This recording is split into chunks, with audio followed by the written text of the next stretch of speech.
পাঠভবনের ঘটনায় পুলিশের অজ্ঞতায় বিস্মিত বিচারক। রয়েছে আরও অনেক আইন ধারা, দেওয়া যেত সেগুলিও। মন্তব্য বিচারকের এই মন্তব্যই উস্কে দিল একাধিক প্রশ্ন।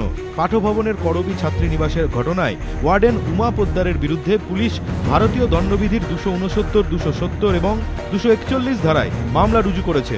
অর্থাৎ গাফিলতির বশে বা ইচ্ছাকৃতভাবে এমন কোনো কাজ করা যার জেরে কারো সংক্রমণের ফলে প্রাণনাশের আশঙ্কা থাকে। কিন্তু আইনজীবীদের একাংশের প্রশ্ন, পুলিশ জুভেনাইল জাস্টিস আইনের 23 নম্বর ধারায় ওয়ার্ডেনের বিরুদ্ধে অভিযোগ আনল না কেন?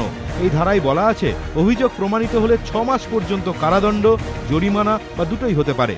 তাদের আরও প্রশ্ন, বিশ্বভারতী কর্তৃপক্ষই বা কেন 2009-এর শিক্ষার অধিকার আইনের 17 নম্বর ধারায় এই ওয়ার্ডেনের বিরুদ্ধে শাস্তিমূলক ব্যবস্থা গ্রহণের প্রক্রিয়া শুরু করল না? এই ধারায় বলা আছে, ছাত্রছাত্রীদের ওপর শারীরিক বা মানসিক নিপীড়ন চালালে অভিযুক্ত শিক্ষক বা শিক্ষিকার বিরুদ্ধে সার্ভিস রুল অনুযায়ী কড়া ব্যবস্থা নেওয়া যাবে।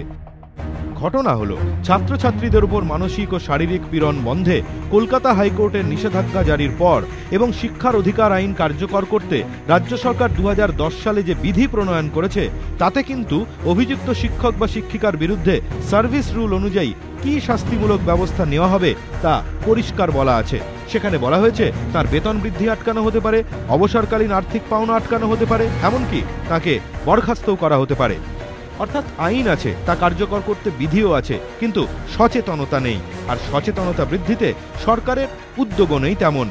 ধ্রুবজ্যোতি প্রামাণিক, এবিপি আনন্দ।